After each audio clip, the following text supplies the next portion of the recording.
Good morning everyone. चलिए, जैसा कि आप लोगों को पता है कि आज हम इंग्लिश ग्रामर में टेंस पढ़ाने जा रहे हैं।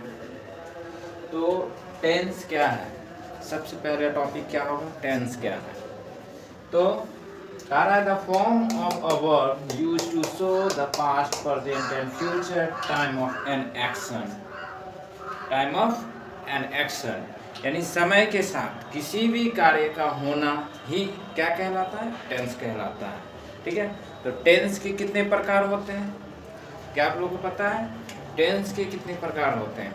टेंस के 3 प्रकार होते हैं। ठीक है, जैसा कि हम यहाँ लिख रहे हैं, टेंस के 3 प्रकार होते हैं।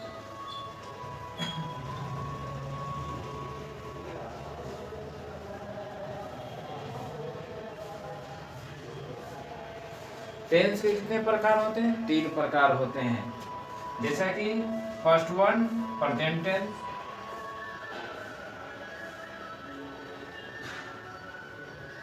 प्रेजेंट टेंस,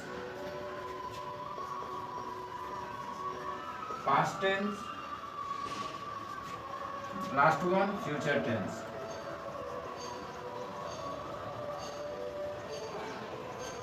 फ्यूचर टेंस, ठीक है। टेंस के 3 प्रकार होते हैं, प्रेजेंट, पास्ट और फ्यूचर। प्रेजेंट, पास्ट और फ्यूचर। हम इसे थोड़ा सा अच्छा कंटेंट करने के लिए कुछ अच्छी सी शेप दे देते हैं। ठीक है, ये हो गया प्रेजेंट, पास्ट एंड फ्यूचर। तो सबसे पहले हम इस सब का डिफिनेशन भी जान लेते हैं कि पास्ट क्या है। तो पास्ट भूतकाल में घटने वाली घटना, यानी भूतकाल में घटने वाली जितनी भी घटनाएं होती है वो सभी क्या कहलाती है, पास्ट टेंस कहलाती है। वर्तमान में घटने वाली सभी घटनाएं वो क्या होगी, वर्तमान काल होगी, जिसे प्रेजेंट टेंस कहेंगे। और भविष्य में घटने वाली सभी घटनाएं वो सभी फ्यूचर टेंस में आ जाएगा। जैसा कि आप देखिए, तो पास्ट किसे कहते हैं? A form of a verb, the form of a verb, ठीक है, a form of a verb used to describe,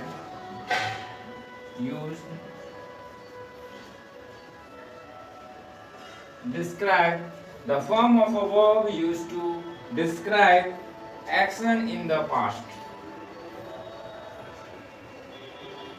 action in the past, यानी क्या, भूतकाल में घटने वाली कोई भी कार्य या भूतकाल में होने वाला कोई भी कार्य वो सभी क्या कहलाएगा, पास्ट टेंस कहलाएगा। ठीक है, तो सेम इसी प्रकार हमारा प्रेजेंट काल में भी हो जाएगा, प्रेजेंट टेंस में भी हो जाएगा। The form of the verb used to describe action in the present.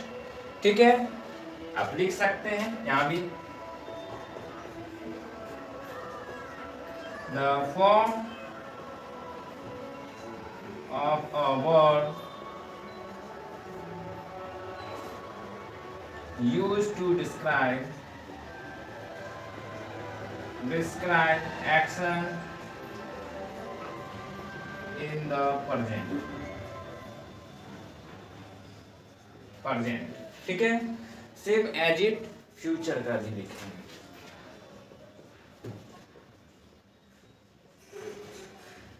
Form of a verb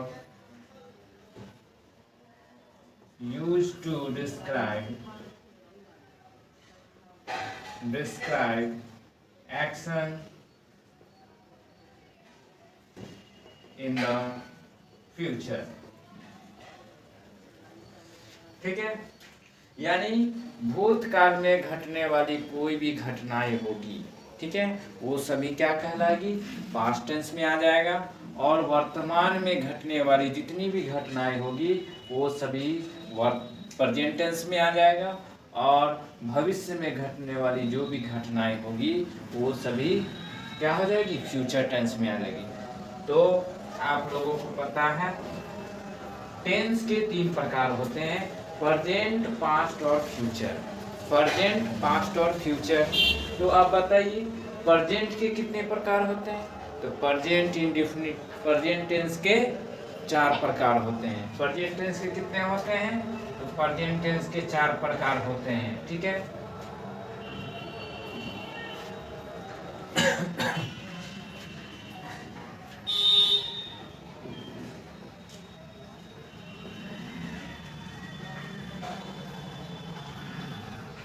present tense के 4 प्रकार होते हैं। Simple present,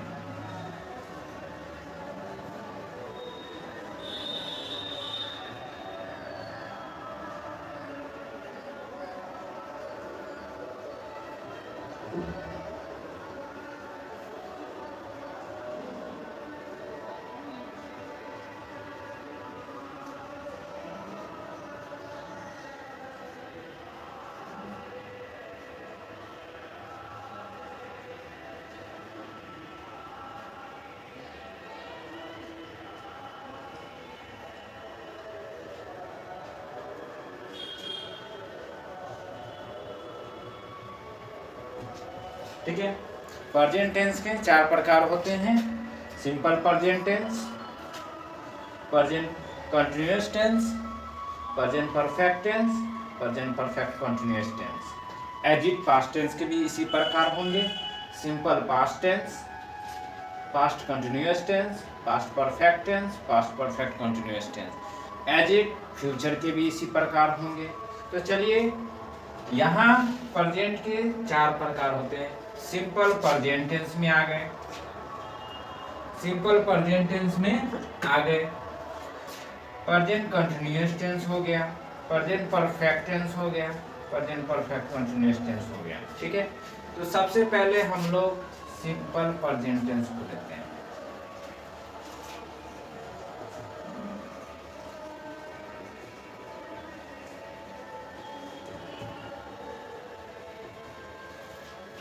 simple present tense.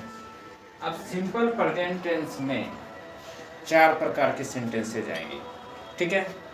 सबसे पहला सेंटेंस आते हैं इसमें अफर्मेटिव सेंटेंस। क्या होता है? Affirmative sentence. तो इसको हम लोग इस तरह से कर लेते हैं। इसके 4 टाइप्स हैं। अफर्मेटिव होगा,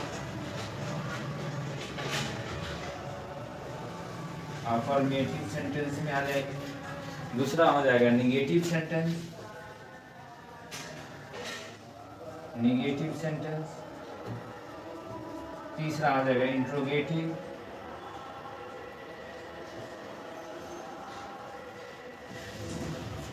चौथा आ जाएगा इंट्रोगेटिव, इंट्रोगेटिव निगेटिव सेंटेंस, ठीक है। सिंपल प्रेजेंट टेंस के 4 प्रकार के सेंटेंस होते हैं, ठीक है। सबसे पहला आ जाएगा affirmative sentence, negative sentence, interrogative sentence और इंट्रोगेटिव निगेटिव सेंटेंस, ठीक है। बच्चों समझ में आ रहा है?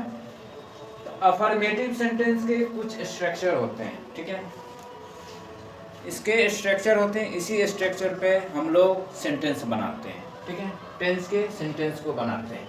अफर्मेटिव सेंटेंस जो है इसका होता है subject plus V1 oblique V5 plus object. आप कह रहे होंगे कि V1 और V5 कैसे होंगे? जैसे कि अफर्मेटिव सेंटेंस को हम लेंगे तो इसमें कुछ नोट्स भी होते हैं, ठीक है। इसको हम इसके बाद दिखाने जा रहे हैं। आप लोग ध्यान से इस वीडियो को लास्ट तक देखिएगा। पूरा टेंस बेसिक से आप लोगों को अच्छी तरह से समझ में आ जाएगी, ठीक है। तो अफर्मेटिव सेंटेंस का स्ट्रक्चर हो जाता है subject plus V1 oblique V5 plus object हो जाता है, ठीक है। अगर आप लोग दिख पा रहा है बोर्ड सही से तो आप लोग लिख सकते हैं। इसके बाद इसे मिटाने जा रहे हैं, ठीक है। तो इसके बाद ही स्ट्रक्चर को लिखेंगे। अगर लिख पा रहे थे स्क्रीनशॉट ले लीजिए इसका।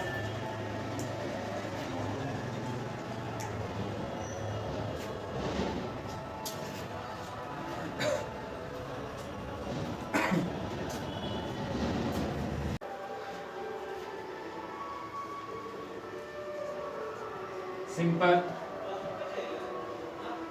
प्रेजेंट टेंस हमने इसका लिखा है।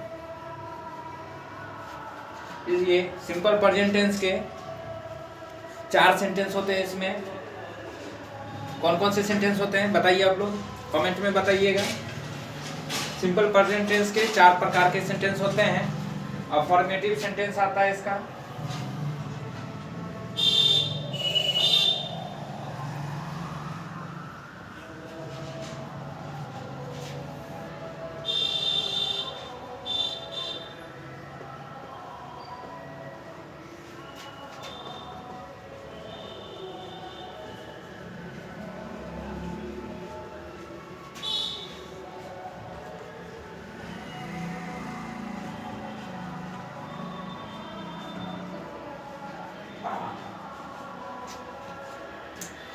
सिंपल प्रेजेंट टेंस के 4 प्रकार के सेंटेंस होते हैं।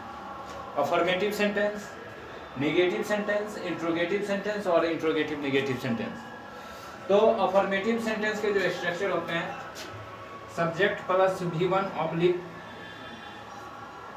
V5 plus object. Negative sentence के स्ट्रक्चर होते हैं, subject plus do oblique does plus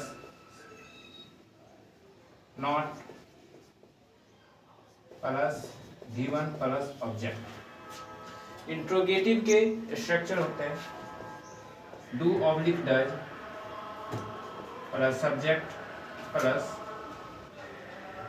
V1 plus object. और इंट्रोगेटिव नेगेटिव के होते हैं, do oblique does plus subject plus not plus V1 plus object. और दूसरा होता है don't plus doesn't plus subject plus V1 plus object. अब यहाँ देखिए आप लोग, अफर्मेटिव सेंटेंस का क्या हो गया, subject plus V1 oblique V5 plus object. Negative का हो गया subject plus do does plus not plus V1 plus object. और इंट्रोगेटिव का हो गया डू या does plus subject plus V1 plus object होते हैं। और इंट्रोगेटिव नेगेटिव का हो गया do does plus subject plus not plus V1 plus object, या don't plus doesn't plus subject plus V1 plus object. ठीक है, इतने सारे होते हैं। तो ये केवल सिंपल प्रेजेंट टेंस के होते हैं। ठीक है, इसी प्रकार प्रेजेंट कंटिन्यूअस टेंस के भी होंगे, 4 प्रकार के सेंटेंस होंगे। अफर्मेटिव होगा, नेगेटिव होगा, इंट्रोगेटिव होगा, इंट्रोगेटिव नेगेटिव होगा। प्रेजेंट परफेक्ट टेंस के भी होंगे और प्रेजेंट परफेक्ट कंटिन्यूअस टेंस के भी होंगे। ठीक है, तो सेम सिमिलरिटीज इसी प्रकार चलेगा, पास्ट में भी चलेगा और फ्यूचर में भी चलेगा। ठीक है, अब आगे देखिए क्या होता है। अफर्मेटिव के कुछ रूल्स होते हैं। इसमें क्या होता है, subject plus V1 plus oblique V5 देख रहे हैं आप, तो यहाँ जो सब्जेक्ट में बनता है इसमें कुछ नोट्स लिखाएंगे। नोट में क्या होगा, जब सब्जेक्ट, ठीक है, केवल अफर्मेटिव के लिए बता रहे हैं, इसके लिए बता रहे हैं। ठीक है, अफर्मेटिव में यहां लिख देते हैं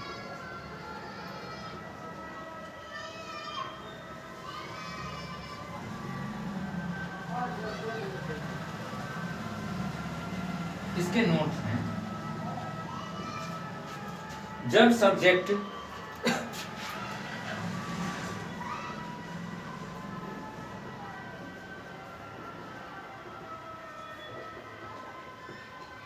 third person singular number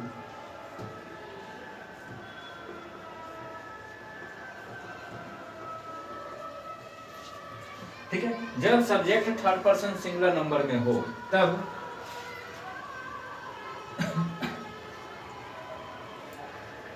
verb के साथ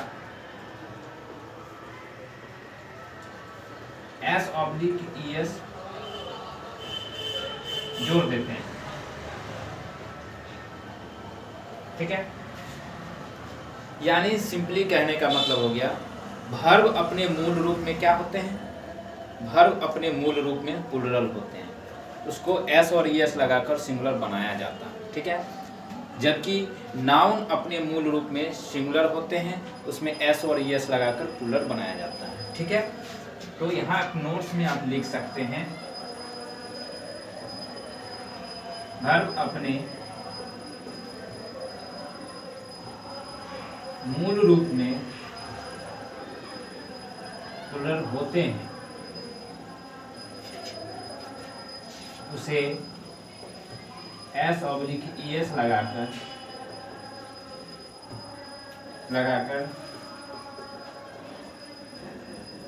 सिंगुलर बनाया जाता है,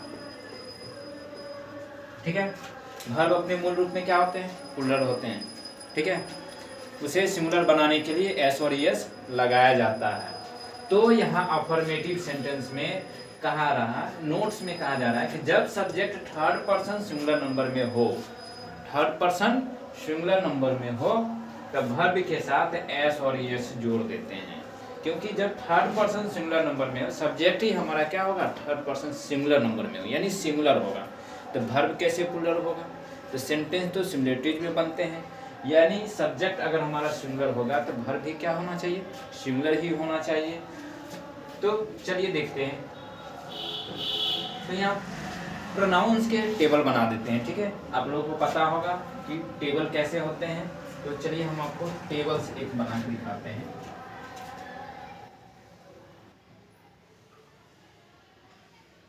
टेबल बना देते हैं, ठीक है।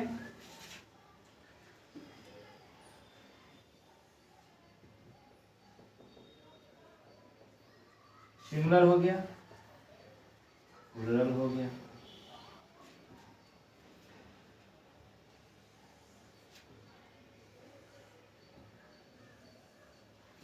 दिख रहा है आप लोगों को? अगर नहीं दिख रहा होगा कमेंट में बताइए।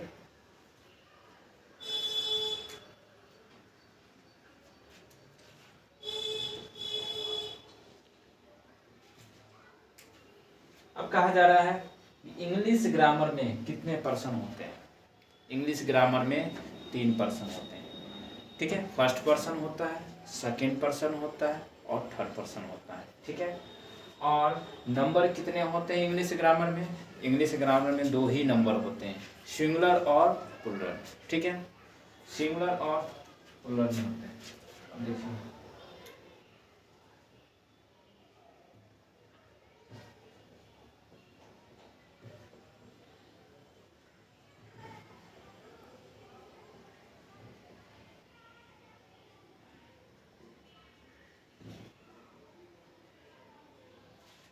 थर्ड पर्सन, फर्स्ट पर्सन में क्या आ जाएगा, फर्स्ट पर्सन में आ जाएगा आपका आई, फर्स्ट पर्सन के प्लूरल नंबर में क्या आ जाएगा, आई का वी हो जाएगा, सेकंड पर्सन में क्या आ जाएगा आपका यू आ जाएगा, इसका प्लूरल क्या हो जाएगा, यू ही रहेगा। अब रहा बात थर्ड पर्सन की, तो थर्ड पर्सन में आपका ही आ जाएगा, सी आ जाएगा, ईट आ जाएगा और सिंगुलर नेम आ जाएगा, ठीक है। क्या आ जाएगा, सिंगुलर नेम आ जाएगा, ठीक है। थर्ड पर्सन सिंगुलर नंबर में ही, सी, इट और सिंगुलर नेम आ जाएगा। यहीं आप प्लूरल में देखते हैं तो दे आ जाएगा और प्लूरल नेम आ जाएगा,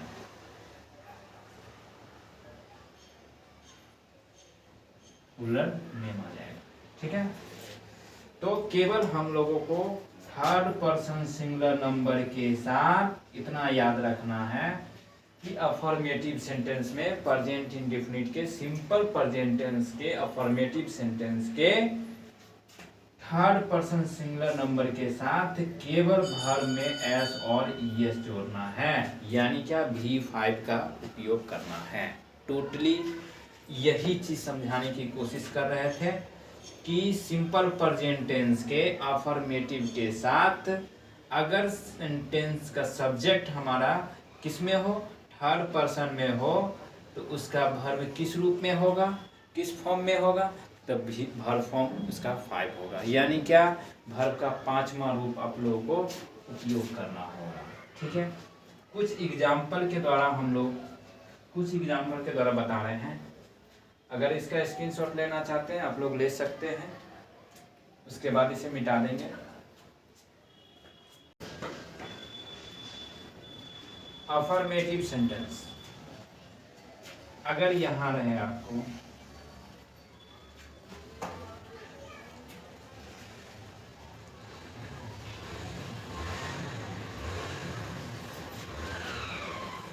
चार कॉलम हमने बना दिए, अफर्मेटिव सेंटेंस के लिए, नेगेटिव सेंटेंस के लिए, इंट्रोगेटिव सेंटेंस के लिए, इंट्रोगेटिव नेगेटिव सेंटेंस के लिए। चलिए अब हम इसको एग्जाम्पल के द्वारा समझाने की कोशिश करते हैं। मान लीजिए यहाँ लिखा हुआ वह जाता है, वह जाता है। आप देखिए इसे कैसे बनाएंगे, वह जाता है। ठीक है, तो यहाँ पे वह जाता है तो क्या होगा, वह का इंग्लिश क्या होता है, ही। जाना का क्या होता है, गो। ठीक है, वह जाता है यानी वह का क्या हो गया, ही। जाना का क्या हो गया, गो। एक चीज यहाँ पर ध्यान देंगे, वह जो सब्जेक्ट है हमारा थर्ड पर्सन सिंगुलर नंबर से आया है। कहाँ से आया है, थर्ड पर्सन सिंगुलर नंबर से आया है। तब हम यहाँ अकॉर्डिंग टू रूल्स के अनुसार हम लोग यहाँ वर्ब में क्या करेंगे, ES जोड़ देंगे। तो क्या हो जाएगा, ही गोज। तब जाकर हमारा ये सेंटेंस कंप्लीट होगा, मीनिंगफुल होगा। ठीक है, यानी वह जाता है यानी ही गोज। समझ रहे हैं। उसी प्रकार अगर निगेटिव में बनाते हैं, वह नहीं जाता है, निगेटिव में क्या होगा, नहीं जाता है। यहाँ क्या है, वह थर्ड पर्सन सिंगुलर नंबर का है, यानी यहाँ हम ही लगाएंगे। अब ही के साथ डू लगे या डज, ये चीज ध्यान देनी है। तब यहाँ पर हम लोग अगर थर्ड पर्सन सिंगुलर नंबर का है, हम लोग डज का यूज करेंगे। ठीक है, तो लिखेंगे ही डज। नहीं का नॉट होता है, उसके बाद गो लगाएंगे। ठीक है, क्या हो जाएगा, ही डज नॉट गो, वह नहीं जाता है। ठीक है, ऐसे ये सेंटेंस बनते हैं। यानी डज का उपयोग कहाँ करना है, केवल थर्ड पर्सन सिंगुलर नंबर के साथ करना है। यानी ही, सी, इट और सिंगुलर नेम के साथ केवल डज का प्रयोग करना है। ठीक है बच्चों। अब इंट्रोगेटिव सेंटेंस में देखिए, इंट्रोगेटिव सेंटेंस में क्या होगा, क्या वह जाता है, यहाँ क्वेश्चन मार्क का साइन दे देंगे, क्या वह जाता है। यहाँ भी वह क्या है, सब्जेक्ट हमारा क्या है, वह थर्ड पर्सन सिंगुलर नंबर का है। तब हम यहाँ क्या लगाएंगे, जिस तरह से निगेटिव में डज लगाएं उसी प्रकार यहाँ हम डज से शुरू करेंगे। डज ही गो, और हम भी यहाँ क्वेश्चन मार्क लगा देंगे, डज ही गो। क्योंकि यहाँ भी हमारा सब्जेक्ट कहाँ से आया है, केवल और केवल थर्ड पर्सन सिंगुलर नंबर से आया। तो थर्ड पर्सन सिंगुलर नंबर के साथ जो भी सब्जेक्ट आते हैं उसके साथ वर्ब में एस और एस लगाते हैं। ठीक है, अब देखिए interrogative negative sentence. Interrogative negative sentence में क्या आएगा, क्या वह नहीं जाता है, क्या वह नहीं जाता है। यानी इंट्रोगेटिव तो है ही सेंटेंस में, साथ में नेगेटिव भी है। तो क्या वह नहीं जाता है, क्या वह नहीं, अब क्या वह नहीं जाता है, तो यहाँ इंट्रोगेटिव के साथ साथ निगेटिव भी साथ में आ रहा है, ठीक है। तब हम यहाँ क्या लगाएंगे, देख रहे हैं कि सब्जेक्ट हमारा कहाँ से आ रहा है, तो सब्जेक्ट हमारा थर्ड पर्सन सिंगुलर नंबर से आ रहा है, तो हम लोग यहाँ भी डज का उपयोग करेंगे, लिखेंगे does he not go, does he not go. दूसरा इसका फॉर्मूला है, हम लोग लगा सकते हैं डजंट ही गो। ये दोनों हमारा सेंटेंस सही होगा। हमने दोनों स्ट्रक्चर लिख दिए थे, इंट्रोगेटिव निगेटिव में लिखे हुए हैं।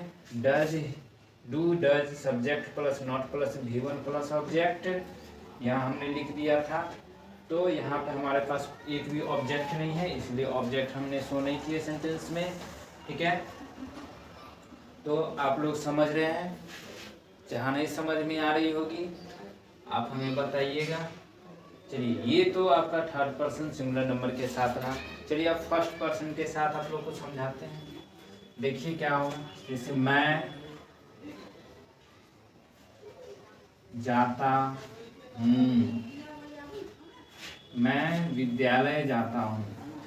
इस बार ऑब्जेक्ट को लेकर बनाते हैं, मैं विद्यालय जाता हूँ, मैं विद्यालय जाता हूँ। मैं क्या है, फर्स्ट पर्सन सिंगुलर नंबर का है, तो फर्स्ट पर्सन सिंगुलर नंबर के साथ वर्ब में केवल V1 का ही उपयोग करेंगे, यानी वर्ब का पहला रूप ही यूज करेंगे। यानी मैं, यानी क्या हो गया, आई गो टू स्कूल। आप सोच रहे होंगे यहाँ टू कहाँ से आ गया, यहाँ टू कहाँ से आ गया, तो आई गो टू स्कूल। तो टू जो है ये हमारा क्या हो गया, प्रीपोजिशन हो गया, जो कि हम लोग आगे पीछे भी हम लोगों ने पढ़ाया था, प्रीपोजिशन के बारे में पढ़ाए थे। आप देख सकते हैं हमारे पिछला वीडियो होंगे, वहाँ पे प्रीपोजिशन के बारे में डिटेल से पढ़ाए हुए होंगे, ठीक है। तो यहाँ आई गो टू स्कूल, टू एक प्रीपोजिशन है। जब हम लोग कहीं जाते हैं तो जाने में क्या करते हैं, टू का उपयोग करते हैं। जब हम लोग कहीं से आते हैं तो आने में हम लोग फ्रॉम का उपयोग करते हैं। जैसे कि मैं विद्यालय जाता हूँ, आई गो टू स्कूल, मैं विद्यालय से आता हूँ, तब वहाँ फ्रॉम का उपयोग करेंगे, ठीक है। लेकिन जाने में टू लगाएंगे, I go to school. First person के साथ हमने क्या किया, V1 का यूज किया यहाँ पे, क्योंकि रूल्स के अकॉर्डिंग केवल थर्ड पर्सन सिंगुलर नंबर के साथ वर्ब में एस और ES जोड़ना है, ठीक है। तो मैं विद्यालय जाता हूँ, आई गो टू स्कूल, आई हमारा सब्जेक्ट हो गया, गो हमारा V1 हो गया और स्कूल हमारा ऑब्जेक्ट हो गया, ठीक है। यानी subject plus V1 plus object यहाँ पे सटीक फॉर्मूला के अकॉर्डिंग ये आ रहा है, ठीक है। अब देखिए यहाँ पे बता रहे हैं निगेटिव में क्या होगा, मैं विद्यालय नहीं जाता हूँ, मैं विद्यालय नहीं जाता हूँ। यहाँ भी उसी तरह बनेगा, केवल निगेटिव सेंटेंस है तो हम लोग क्या करेंगे, मैं का क्या होगा, आई हो जाएगा। फर्स्ट पर्सन सिंगुलर नंबर का है तो हम लोग रूल्स के अकॉर्डिंग यहाँ पे हम लोग डू लगाएंगे, ठीक है। निगेटिव है तो हम लोग क्या करेंगे, यहाँ पे तो सब्जेक्ट प्लस डू नॉट है तो हम यहाँ क्या लगाएंगे, नॉट भी लगाएंगे, यानी I do not go to school, I do not go to school, मैं विद्यालय नहीं जाता हूँ। इस तरह से सेंटेंस हमारा बना, ठीक है। अब इंट्रोगेटिव में देखिए क्या, मैं विद्यालय जाता हूँ, क्वेश्चन मार्क लगा देंगे, साइन ऑफ इंटरोगेशन, ठीक है। क्वेश्चन मार्क का उपयोग करेंगे इंट्रोगेटिव सेंटेंस और इंट्रोगेटिव नेगेटिव सेंटेंस के साथ। ठीक है, ये चीज़ नहीं भूलना है। पंक्चुएशन है, साइन ऑफ इंटरोगेशन लगाना जरूरी होते हैं इंट्रोगेटिव और नेगेटिव सेंटेंस के साथ। ठीक है, क्या मैं विद्यालय नहीं जाता हूँ, तो क्या होगा यहाँ फर्स्ट पर्सन में है, सब्जेक्ट हमारा फर्स्ट पर्सन के साथ है, हम लगा देंगे do I go to school, do I go to school, sign of interrogation यानी क्वेश्चन मार्क का उपयोग करेंगे। ठीक है, समझ रहे हैं, समझ में आ रही है आप लोगों को? जरा आप लोग बताइएगा, बोर्ड दिख रहे हैं आप लोगों को clear?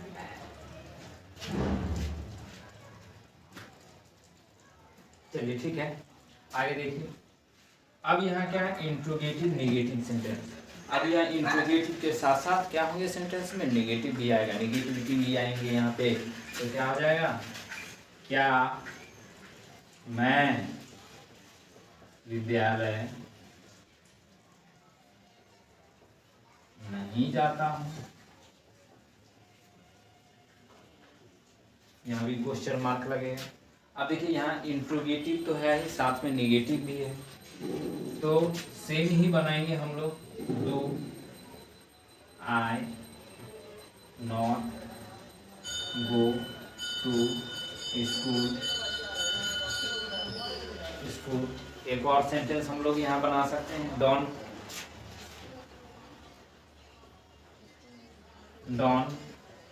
I go to school, don't I, क्या होगा, don't I go to school. इस तरह से हम लोग क्या करें, बना सकते हैं, don't I go to school. समझ रहे हैं क्या हो रहा है यहाँ पे? केवल और केवल यहाँ पे सिंपल में आप स्ट्रक्चर के द्वारा सभी सेंटेंस को आसानी से बना सकते हैं। यहाँ पे आपको स्ट्रक्चर सबका याद रहना चाहिए।